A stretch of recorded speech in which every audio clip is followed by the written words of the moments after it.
Hello everyone, welcome back to the channel. मैं हूं आपके साथ पंकज।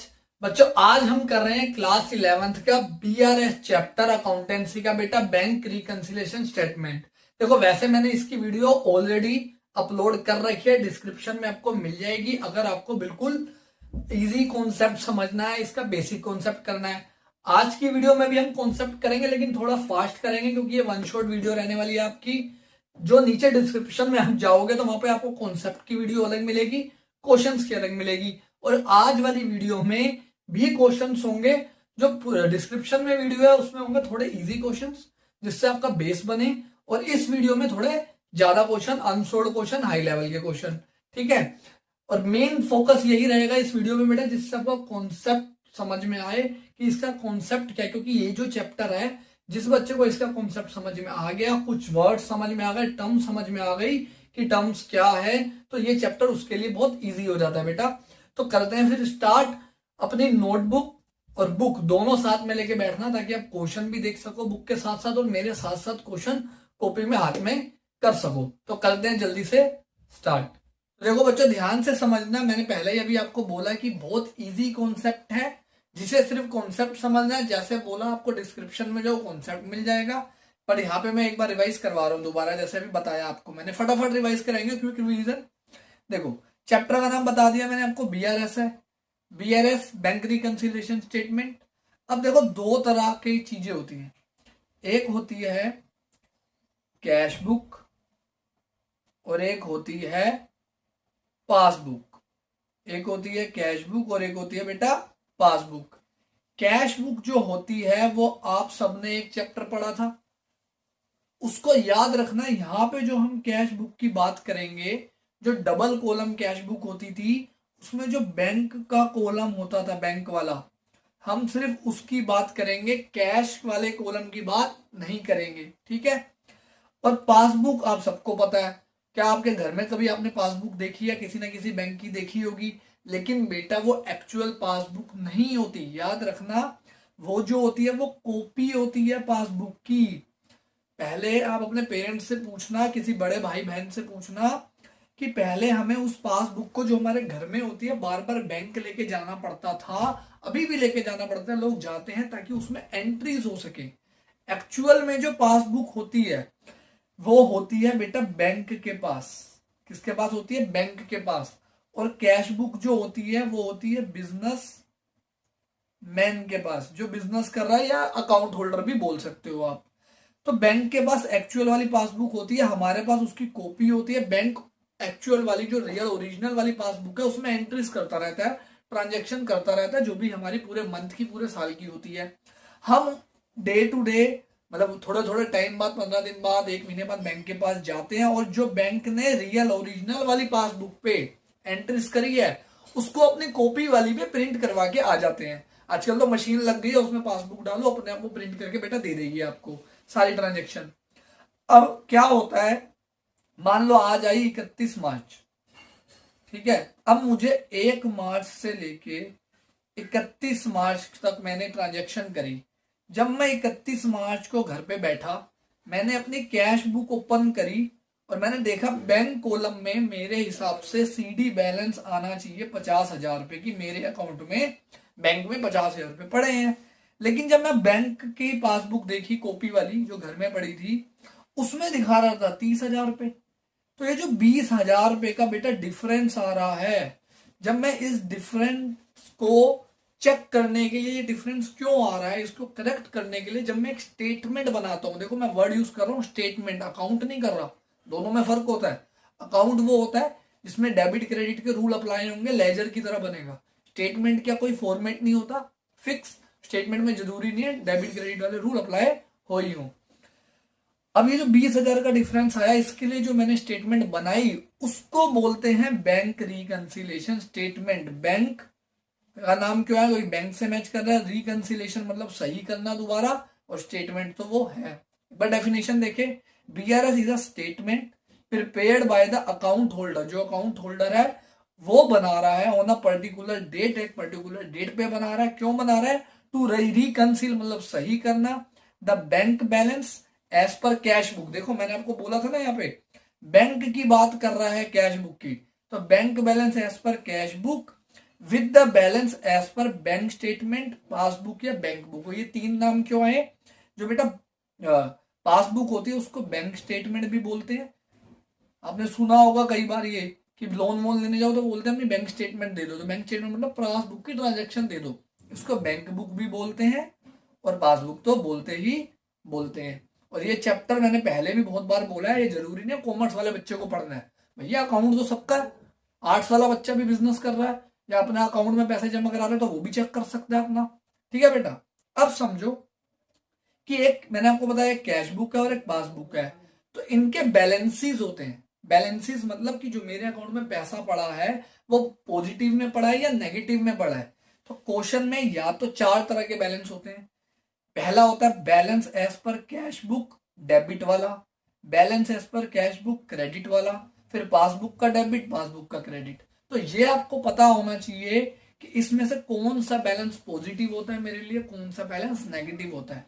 तो बेटा कैश बुक का डेबिट और पासबुक का क्रेडिट उल्टा है, ये दोनों मेरे पॉजिटिव बैलेंस होते हैं, मतलब मेरे अकाउंट में पैसा पड़ा है। और कैश बुक का क्रेडिट और पासबुक का डेबिट नेगेटिव होते हैं, मतलब मेरे अकाउंट से मैंने ज्यादा पैसा निकाला हुआ है जितना पड़ा होना चाहिए, उसको क्या बोलते हैं? Bank overdraft. ठीक है, ये आपने बीएसटी में भी पढ़ा होगा कि जब हम अपने अकाउंट में जितना पैसा पड़ा है उससे ज्यादा पैसा निकाल लेते हैं तो उससे क्या बोलते हैं? Bank overdraft. बस ये एक तो ये फर्स्ट चीज इस चैप्टर को समझने के लिए आपको पता होनी चाहिए।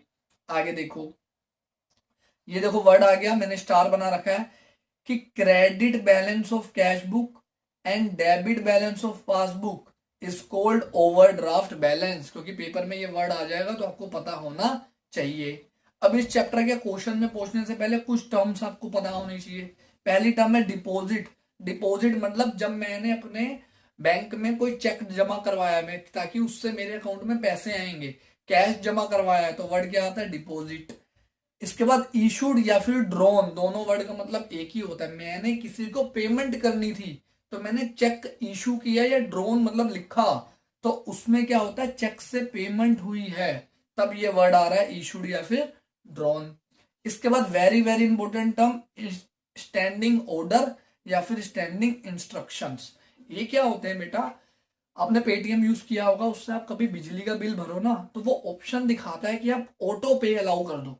ठीक है, उसका मतलब है कि जब भी आपका बिल आएगा बैंक आपके बिहाफ पे, पेटीएम आपके बिहाफ पे अपने आप ऑटोमेटिकली आपके अकाउंट से पैसे काट के पेमेंट कर देगा। या आप अमेजोन लो, नेटफ्लिक्स लो, यूट्यूब का प्रीमियम लो, तो इन प्रीमियम में भी होता है ऑटो पे का ऑप्शन होता है ताकि आपकी पेमेंट अपने आप कर जाए, तो उसको कहते हैं स्टैंडिंग ऑर्डर्स या स्टैंडिंग इंस्ट्रक्शन।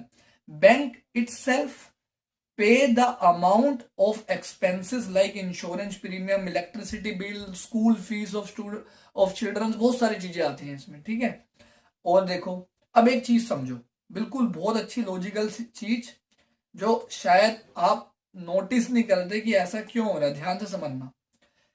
जब भी हम अपने बैंक में पैसा डिपॉजिट करके आते हैं, हमारे अकाउंट में जब भी पैसा आता है तो हमें क्या मैसेज आता है? Your account has been credited, जितना भी अमाउंट है उससे क्रेडिटेड।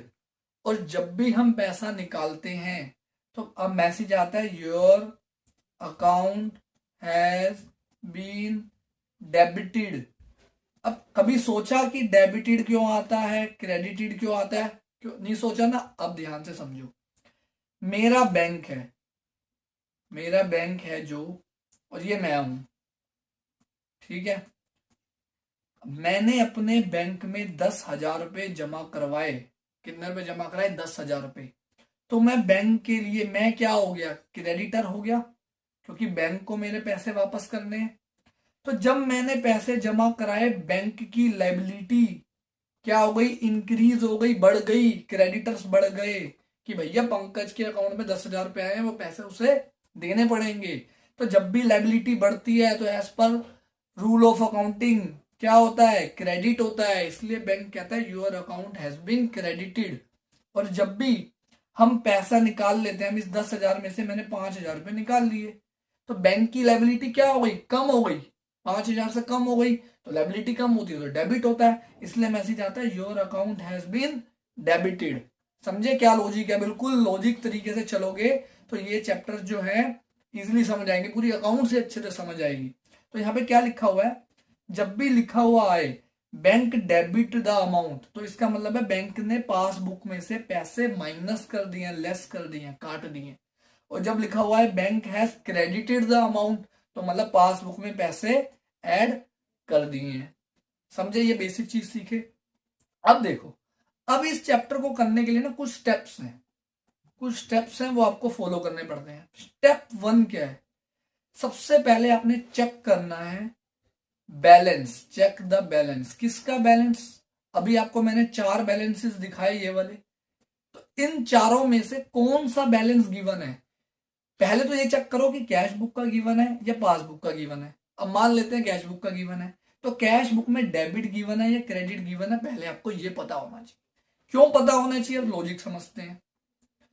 जिसका भी बैलेंस आपको गिवन होगा, चाहे कैश बुक का हो चाहे पासबुक का हो, आप उसी को इंक्रीज कर सकते हो, उसी को डिक्रीज कर सकते हो, दूसरे वाले को नहीं छेड़ सकते।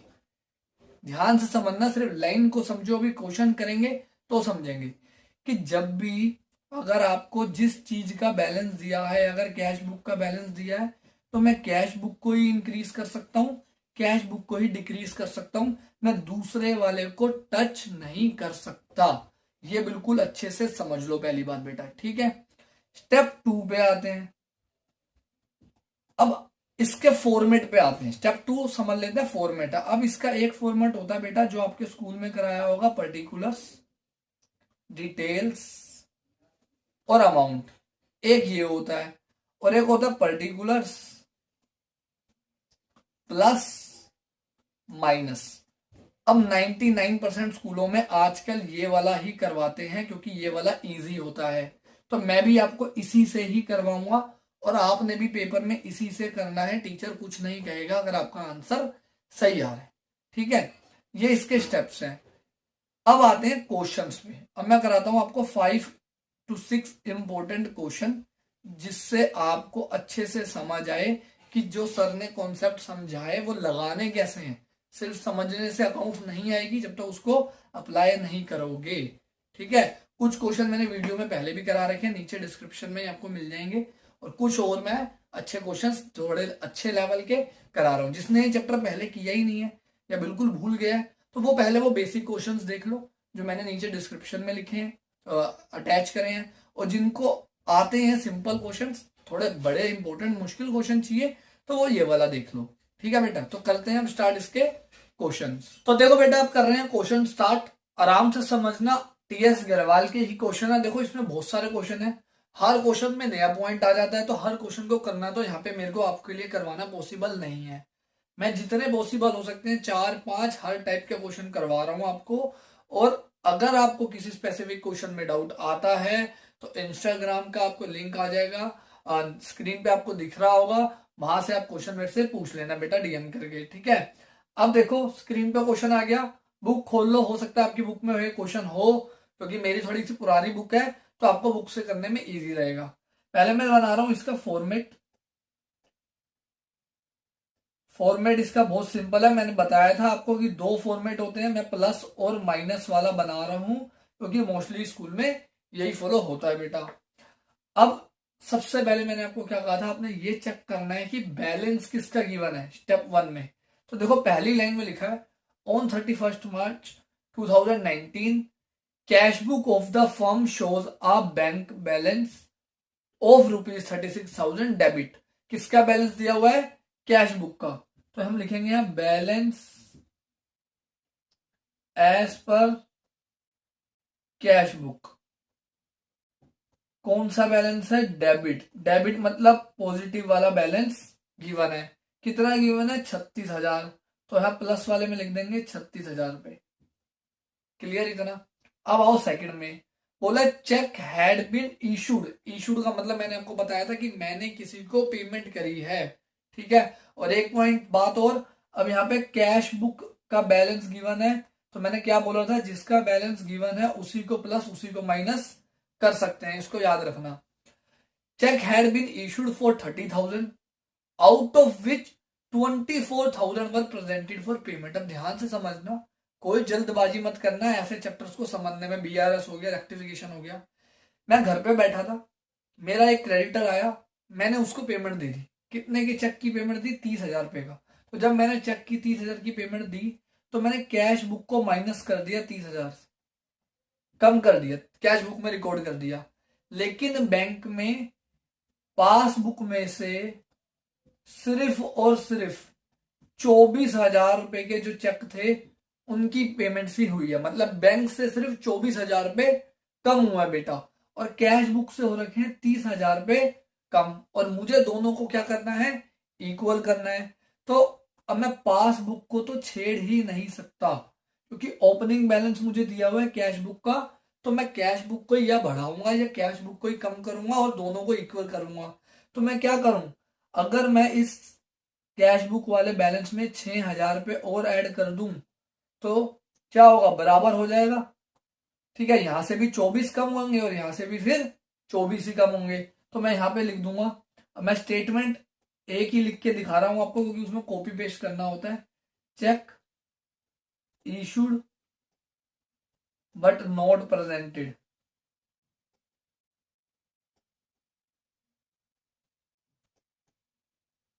पेमेंट। ठीक है, अब मैं यह स्टेटमेंट बार बार नहीं लिखूंगा, क्योंकि इसमें बेटा टाइम कंज्यूमिंग होगा, मेरा भी टाइम खराब होगा, आपका भी। तो 6,000 रुपए यहाँ पे ऐड होगा बेटा। क्लियर? सेकंड थर्ड पॉइंट में आओ।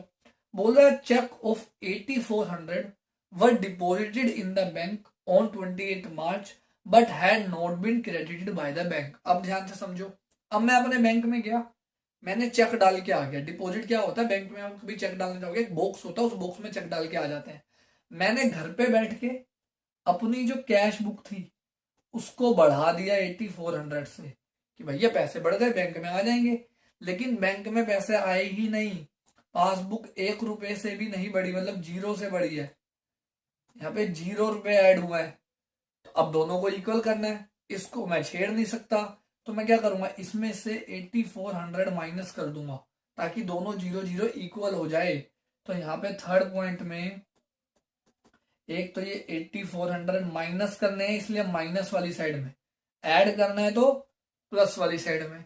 आगे इसी पॉइंट में लिखा है also a cheque of 3,000 entered in the cash book on 30 March 29 was banked on 3 April. अब एक नया वर्ड आ गया, बैंक्ड। बैंक्ड, बैंक का मतलब होता है डिपॉजिट करना, जमा कराना। जब हम बैंक में बॉक्स में डाल के आते हैं चेक को, तो उसको बोलते हैं बैंक्ड। अब वो कह रहा है कैश बुक में तो रिकॉर्ड कर लिया 3,000 रुपए, बैंक कॉलम बढ़ा दिया, कैश बुक तो बढ़ा दी 3,000 से। ठीक है, लेकिन ये जो चेक है ये बैंक में डाला ही अप्रैल में जाके है। भैया हम तो 31 मार्च को बैठे थे ना, और यहाँ लिखा है कि 3 अप्रैल को जाके बैंक किया है। तो मार्च तक पासबुक जो है वो इंक्रीज नहीं हुई है, लेकिन कैश बुक हो गई है। दोनों को बराबर करना है, तो पासबुक को तो छेड़ नहीं सकता। तो कैश बुक में से 3,000 रुपए क्या कर दूंगा? माइनस। तो ये थर्ड ही एंट्री का पॉइंट है, 3,000 ये भी माइनस हो जाएंगे बेटा। क्लियर यहां तक? अब आते हैं आगे। और फोर्थ में बोला चेक फ्रॉम सुरेश फॉर 2,400 वो deposited in the bank on 26 March was dishonoured, advice was received on 22 April. मेरे एक डेटर ने मेरे को चेक दिया, मैं उसे बैंक में डाल के आ गया। बैंक में डाल के आऊंगा तो घर में क्या करूंगा? घर में मैंने क्या किया होगा? कैश बुक में बढ़ा दिए होंगे कितने पैसे? 2,400 रुपए बढ़ा दिए कि भाई बैंक में पैसा आ गया। लेकिन बैंक में पेमेंट ही नहीं हुई, उस बंदे के अकाउंट में पैसे ही नहीं थे। तो मेरे पासबुक तो क्या हो गई? बैंक से पैसे कट गए, मतलब बैंक में तो पैसे आए ही नहीं। अब मैंने कैश बुक बढ़ा दी है, पासबुक बढ़ी ही नहीं है। दोनों को इक्वल करना है, तो क्या करूंगा? यहां से 2,400 रुपए क्या कर दूंगा बेटा? माइनस कर दूंगा। फोर्थ पॉइंट, 2,400 रुपए हो जाएंगे माइनस।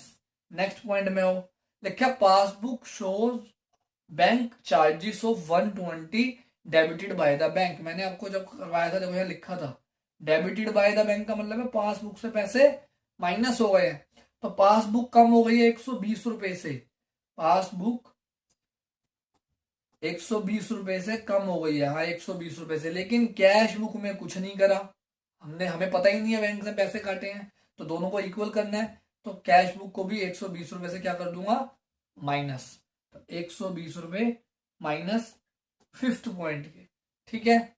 नेक्स्ट में आते हैं, one of the debtor deposited 3000 in the bank account of the firm, but 26 मार्च को हमारे एक डेटर ने बैंक में पैसे जमा करा दिए directly, but the intimation in this respect was received from the bank. लेकिन जो उसकी इंटीमेशन है, इंटीमेशन मतलब जो हमें इंफॉर्मेशन आई है वो अप्रैल में जाके आई है, मतलब हमारी पासबुक बढ़ गई है 3000 रुपए से, लेकिन कैश बुक में हमने रिकॉर्ड नहीं करा क्योंकि हमें मार्च 31 तक पता ही नहीं है कि किसी डेटर ने पैसे डाले हैं, कैश बुक बढ़ी नहीं है। तो अब कैश बुक को भी बढ़ा दूंगा 3000 से, तो दोनों इक्वल हो जाएंगे। तो 3000 रुपये ऐड हो जाएंगे 6 पॉइंट, खत्म सारे पॉइंट्स, टोटल करना है बस, आंसर आ जाएगा। देखो ये कितना है, ये तो आ रहा है टोटल 45,000, ठीक है। अब इस 45 में से ये सब माइनस करो, 8 3 11, 11 और 2 13, 13,000 माइनस करोगे कितना आएगा, 32,000। 32 में से 800 गए, 31,800 और 120 गए तो 31,080 आ गया आंसर। और ये भी दोनों साइड हो गई टोटल, जो उनसी साइड कम होती है वहां पे बैलेंस लिख देते हैं। और इसे लिखेंगे कैसे, इस बात का ध्यान रखना इसमें, वरना 1 मार्क्स आपके कट जाएंगे। हमने स्टार्ट किया था question balance as per cash book से, तो जब हम आंसर पे पूछेंगे तो पूछेंगे बैलेंस एज पर पासबुक।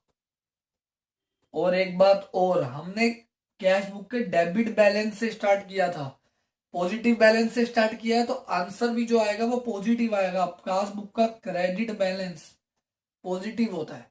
अगर ये गलत लिखा ना तो टीचर 1 मार्क्स काट लेता आपका।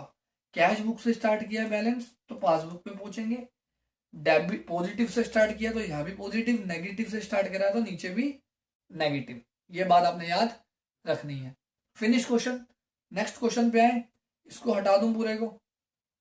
आओ जी नेक्स्ट क्वेश्चन पे, कलर चेंज करते हैं, थोड़ा ये कलर डार्क सा हो गया। देखो नेक्स्ट क्वेश्चन स्क्रीन पे आपके पास आ गया होगा, रीड कर लो आप, तब तक मैं भी अपना जरा क्वेश्चन निकाल लूं। हाँ जी, क्वेश्चन नंबर मेरी बुक के अकॉर्डिंग है 13। पहले तो बैलेंस कॉपी लेके बैठे हो तो मजा आ जाएगा तुम्हें भी मुझे भी, वरना दीवारों में तो सर मार ही लोगे जब समझ नहीं आएगा। फटाफट बैलेंस लिख लो कि सर देखो हमने तो पहले ही लिख लिया किसका बैलेंस दिया है, तो बता दो मुझे किसका बैलेंस दिया है। मुझे जो दिख रहा है वो दिया है balance as per passbook. Passbook का बैलेंस मुझे यहाँ दिख रहा है भाई साहब, ठीक है। अब पासबुक का बैलेंस ये नहीं बता रखा कौन सा है, डेबिट है या क्रेडिट है। तो हमेशा अगर कोई इंफॉर्मेशन ना हो तो हमेशा मान के चलते हैं कि जो बैलेंस दिया है वो पॉजिटिव वाला दिया है बेटा। कौन सा होता पासबुक का पॉजिटिव, क्रेडिट वाला। कितना दिया है, 10,000। पहला पॉइंट हो गया, आधा नंबर मिल जाएगा तुम्हें पेपर में। सेकंड पॉइंट देखो ध्यान से समझना, बहुत सारे पॉइंट है इसमें। Cheque deposited into bank but no entry was passed in the cash book. बैंक में गया, चेक डाल के आ गया, कैश बुक में रिकॉर्ड ही करना भूल गया, तो क्या हुआ होगा भाई, पासबुक तो बढ़ गई, बैंक में पैसे आ गए, कैश बुक बढ़ी नहीं है, कैश बुक में कुछ हुआ ही नहीं है। क्या करूं, कैश बुक बढ़ा दूं? बिल्कुल नहीं। अगर माइंड में ये आंसर आया सर कैश बुक बढ़ा दो, तो गलत है। क्यों गलत है, हमें बैलेंस किसका दिया है, पासबुक का, तो ऐड या लेस भी किस में करूंगा, पासबुक में। तो इसको तो मैं छोड़ नहीं सकता। कितना अमाउंट है, 500 रुपए।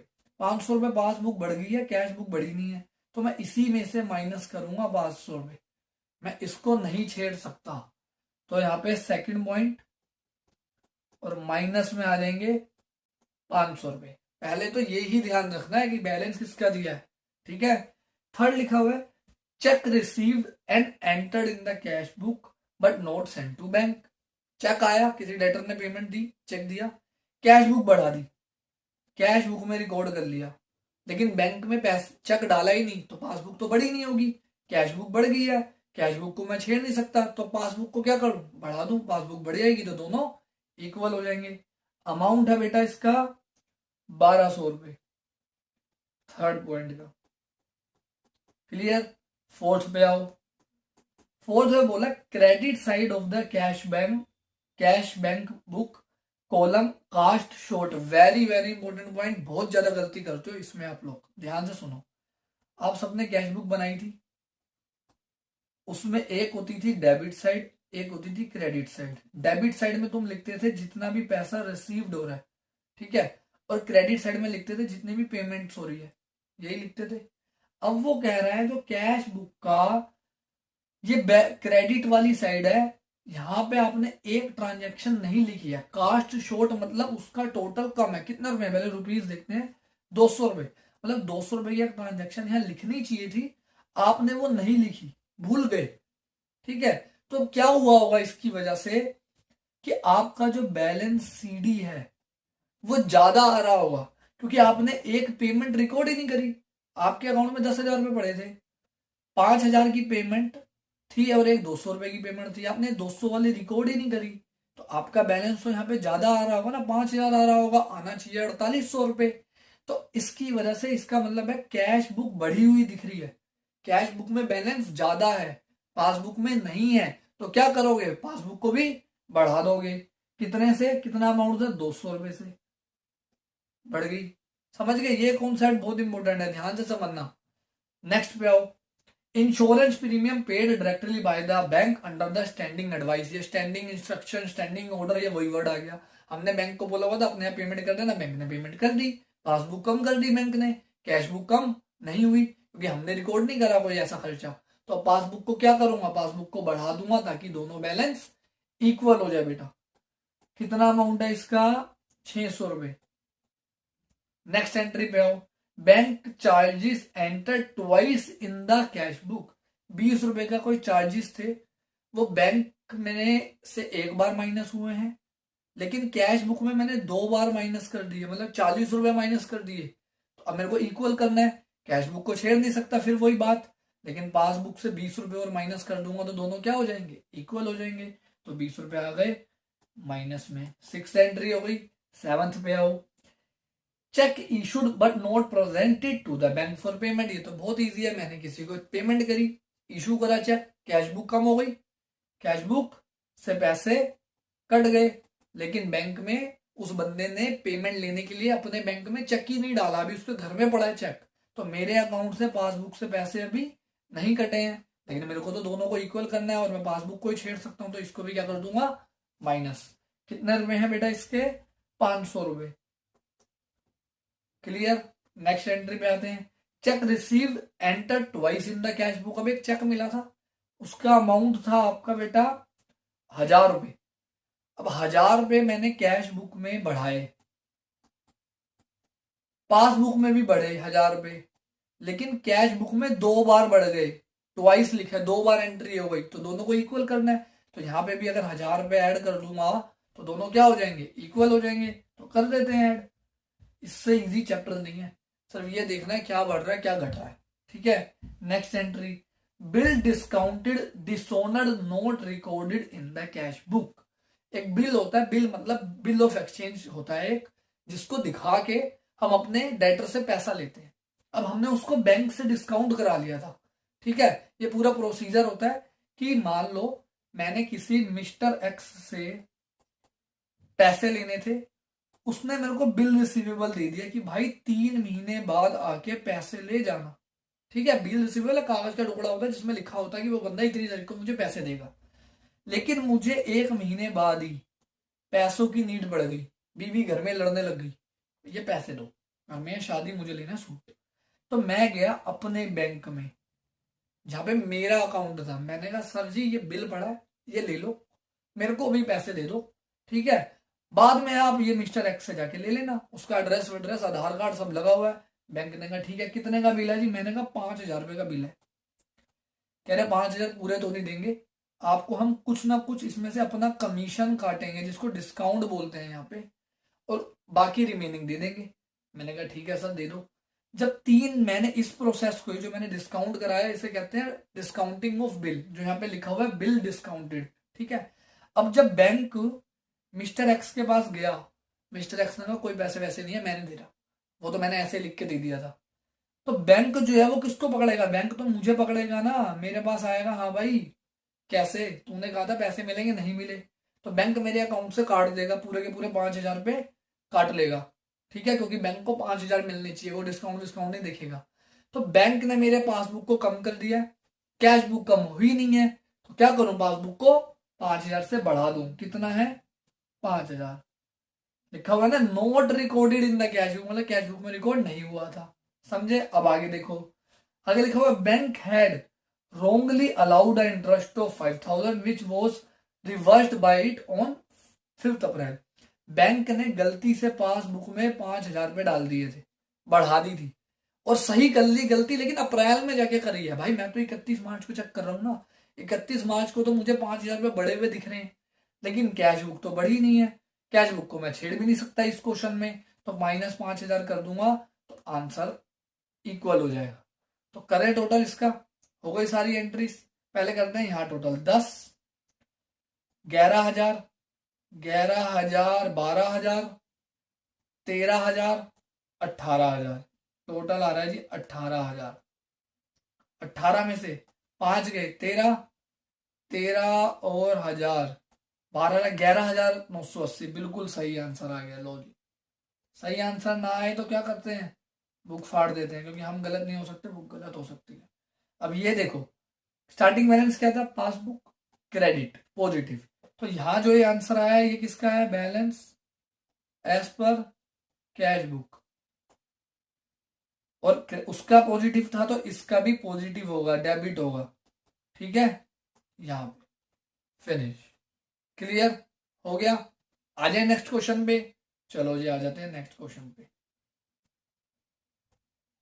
लिखो, स्क्रीन लिखो, मतलब स्क्रीन पे देखो, नोट करो किसका बैलेंस गिवन है, जल्दी जल्दी। सबसे पहले बैलेंस पे ही ध्यान देना है, और याद रखना कभी कभी जो पहली लाइन होती है वहां पे बैलेंस नहीं गिवन होता, तो आखिरी लाइन में मिलेगा, आखिरी पॉइंट में मिलेगा, पहली बात ये याद रखनी है। दूसरी बात, कभी कभी पहली स्टेटमेंट में दोनों बैलेंस गिवन होते हैं, कैश बुक का भी पासबुक का भी, तो जिसका नाम पहले आ जाएगा, कैश बुक का बैलेंस पहले है तो आप कैश बुक मान के चलोगे, पासबुक का नाम पहले है तो पासबुक मान के चलोगे। अभी इस क्वेश्चन में देखो क्या है, on 31 March 2019 cash book of the merchant bank showed a overdraft, overdraft मतलब नेगेटिव बैलेंस, तो ध्यान से समझना, जरा यहाँ पे एक लाइन डाल दें। अब ये ओवरड्राफ्ट वाले क्वेश्चन आ गए ताकि आपके सारे टाइप कवर हो जाए बेटा। Balance as per cash book, credit वाला है तो मतलब क्रेडिट बैलेंस दिया, ओवरड्राफ्ट दिया, कितना दिया है, अरे भैया कैलकुलेशन तो बहुत खराब है, 1,72,985 ये बैलेंस आपको दिया है, ठीक है। कैलकुलेशन का ध्यान रखना है यहाँ पे।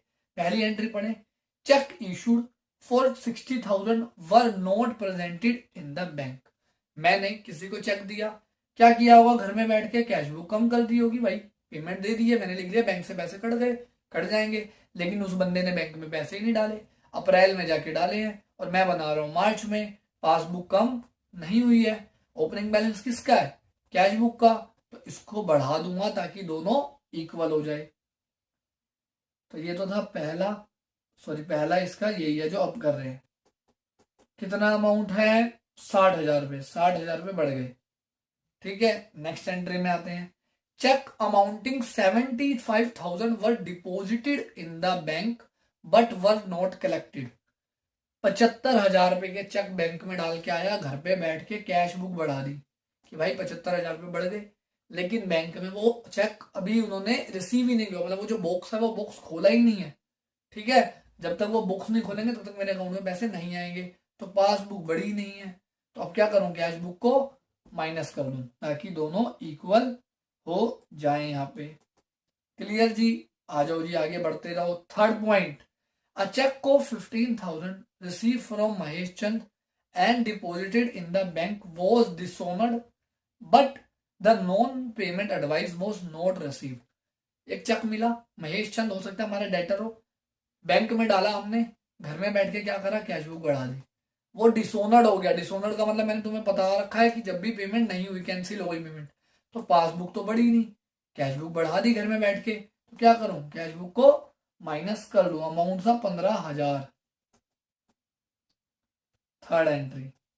अब फोर्थ में बोला 1,50,000 being proceed of a bill receivable collected and appeared in the passbook but not record या not shown in the cash book।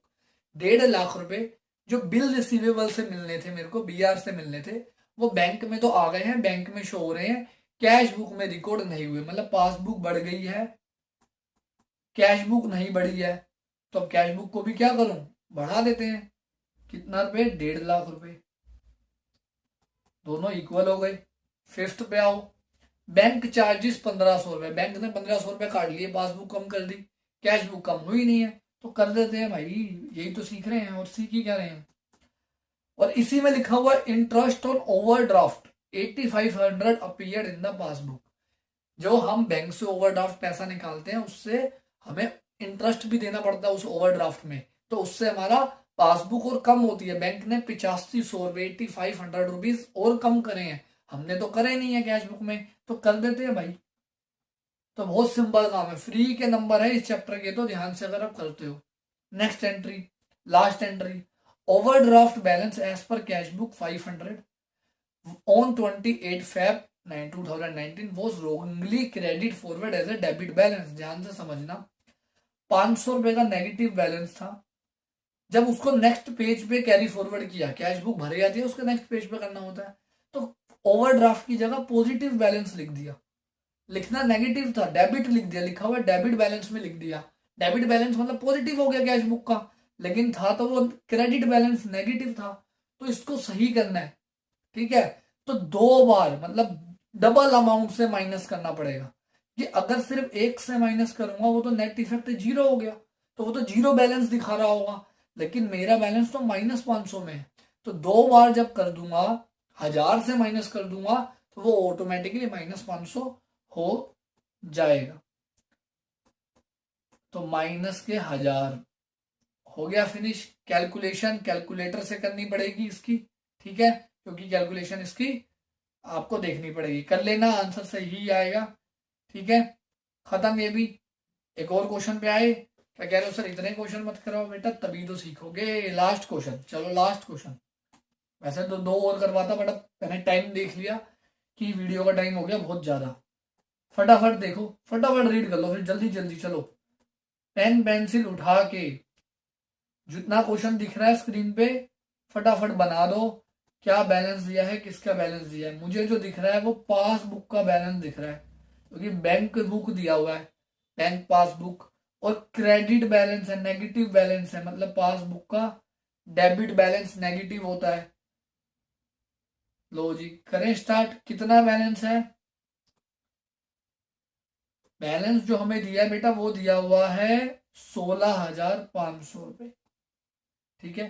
पहली एंट्री, ये पहली ही थी बैलेंस। अब सेकंड एंट्री बोला interest of 1,250 on overdraft up to 31 October 2018 had been debited in the bank passbook but it has not been entered in the cash book. मतलब 1,250 रुपए overdraft का interest passbook से तो कम हो गया है, डेबिटेड हो गया मतलब कम हो गया है, लेकिन कैश बुक में रिकॉर्ड ही नहीं हुआ।